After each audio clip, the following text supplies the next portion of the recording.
दोस्तों, आईओ एक ऐसा चांद है जिसे नजरअंदाज करना मुश्किल है। इसकी सतह पर हर जगह ज्वालामुखी है, जो इसे एक अद्वितीय और रहस्यमयी दुनिया बनाते हैं। यह हमारे सौर मंडल का सबसे ज्यादा ज्वालामुखी वाला पिंड है। यहाँ पर हर समय कहीं न कहीं ज्वालामुखी फट रहे होते हैं। जरा सोचो, एक ऐसी दुनिया जहां हर तरफ ज्वालामुखी हो, लावा बह रहा हो और गैस के फव्वारे उठ रहे हों। और ये है आईओ। यहाँ की सतह पर हर समय कुछ न कुछ बदलता रहता है। आईओ बृहस्पति ग्रह के 4 सबसे बड़े चांदों में से एक है, जिन्हें गैलीलियन चांद कहा जाता है। ये चांद अपने विशाल आकार और अद्वितीय विशेषताओं के लिए जाने जाते हैं। इन चांदों को गैलीलियो गैलीली ने 1610 में खोजा था। उनकी खोज ने खगोल विज्ञान की दुनिया में एक नई क्रांति ला दी थी। आईओ इन चारों विशाल चांदों में से बृहस्पति के सबसे करीब है। इसकी निकटता के कारण बृहस्पति का गुरुत्वाकर्षण बल आईओ पर बहुत प्रभाव डालता है। आईओ के ज्वालामुखी देखने लायक होते हैं। इनकी गतिविधियां इतनी अद्भुत और शक्तिशाली होती हैं कि इन्हें देखना एक अद्वितीय अनुभव होता है। कुछ विस्फोट इतने शक्तिशाली होते हैं कि उन्हें धरती से बड़ी दूरबीनों से भी देखा जा सकता है। ये विस्फोट आईओ की सतह को लगातार बदलते रहते हैं। ये ज्वालामुखी लगातार आईओ की सतह को बदलते रहते हैं। हर विस्फोट के साथ आईओ की सतह पर नए नए परिदृश्य उभरते हैं, जो इसे एक जीवंत और गतिशील दुनिया बनाते हैं। आखिर आईओ में इतने ज्वालामुखी क्यों हैं? यह सवाल बहुत ही दिलचस्प है और इसका जवाब हमारे सौर मंडल के सबसे बड़े ग्रह बृहस्पति में छुपा हुआ है। इसका जवाब बृहस्पति के पास है। बृहस्पति का विशाल आकार और उसकी अद्वितीय स्थिति आईओ पर गहरा प्रभाव डालते हैं। बृहस्पति एक विशाल ग्रह है। इसका गुरुत्वाकर्षण बल बहुत ज्यादा है। यह बल इतना शक्तिशाली है कि यह आईओ को अपनी ओर खींचता है और उसे लगातार प्रभावित करता रहता है। यह गुरुत्वाकर्षण बल आईओ को अपनी ओर खींचता है, जिससे ज्वारीय बल पैदा होते हैं। ये ज्वारीय बल आईओ के अंदरूनी हिस्सों को खींचते और दबाते हैं। ये बल आईओ के अंदरूनी हिस्से को खींचते और दबाते हैं, जिससे भारी गर्मी पैदा होती है। ये गर्मी आईओ के अंदरूनी हिस्सों को पिघलाने का काम करती है। जरा सोचो, जब आप एक स्ट्रेस बॉल को दबाते हैं तो वह गर्म हो जाती है ना? यह एक साधारण उदाहरण है, लेकिन आईओ के मामले में यह प्रक्रिया बहुत ही तीव्र और शक्तिशाली होती है। आईओ के अंदर भी कुछ ऐसा ही हो रहा है। यह लगातार खींचने और दबाने की प्रक्रिया आईओ के अंदरूनी हिस्सों को गर्म करती रहती है। यही गर्मी आईओ की अद्भुत ज्वालामुखी गतिविधि को बढ़ावा देती है। इस गर्मी के कारण आईओ पर लगातार ज्वालामुखी विस्फोट होते रहते हैं। बृहस्पति के प्रभाव के बिना आईओ एक बहुत ही अलग जगह होती। शायद वहां इतनी ज्वालामुखी गतिविधि नहीं होती और यह एक शांत और स्थिर चंद्रमा होता।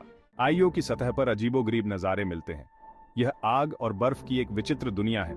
ज्वालामुखियों के साथ साथ आपको यहाँ सल्फर और सल्फर डाइऑक्साइड की बर्फ से ढके विशाल मैदान भी मिलेंगे। ये यौगिक आईओ को इसका विशिष्ट पीला नारंगी रंग देते हैं।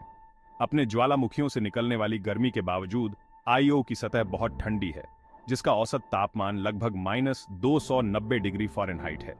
यह धरती के किसी भी स्थान से कहीं ज्यादा ठंडा है। आग और बर्फ का यह अजीबोगरीब मेल आईओ को अध्ययन के लिए एक आकर्षक जगह बनाता है।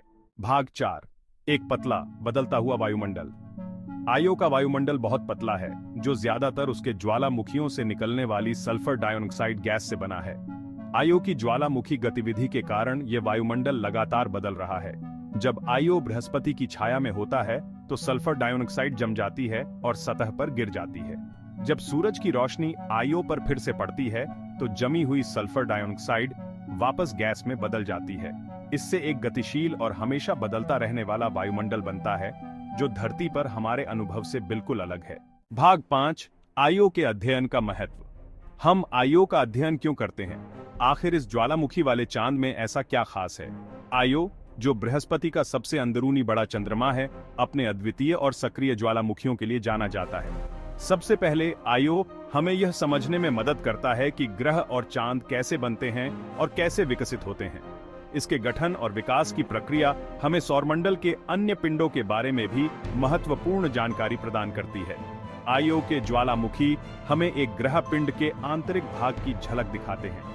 इसके ज्वालामुखीय गतिविधियों का अध्ययन करके हम यह जान सकते हैं कि इसके अंदर क्या हो रहा है और यह कैसे काम करता है। आईओ का अध्ययन करके हम दूसरे चांदों और ग्रहों, यहाँ तक कि अपनी धरती के बारे में भी जान सकते हैं। इसकी तुलना अन्य चंद्रमाओं और ग्रहों से करने पर हम उनके गठन और विकास के बारे में भी महत्वपूर्ण जानकारी प्राप्त कर सकते हैं। इसके अलावा आयो का विषम वातावरण हमें जीवन की सीमाओं का परीक्षण करने में मदद करता है।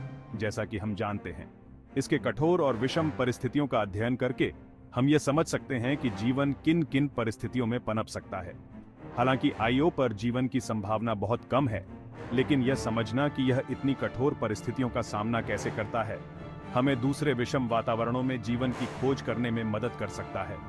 इस प्रकार आयो का अध्ययन हमें न केवल हमारे सौर मंडल के बारे में, बल्कि ब्रह्मांड के अन्य हिस्सों में जीवन की संभावनाओं के बारे में भी महत्वपूर्ण जानकारी प्रदान करता है।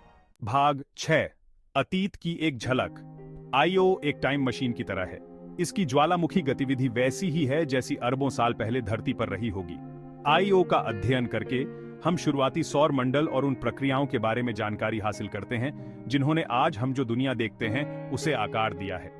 आईओ का ज्वलंत परिदृश्य और नाटकीय विशेषताएं वैज्ञानिकों को मोहित करती रहती हैं और हमारी कल्पना को प्रेरित करती है। यह हमारे ब्रह्मांड की अविश्वसनीय विविधता और आश्चर्य की याद दिलाता है।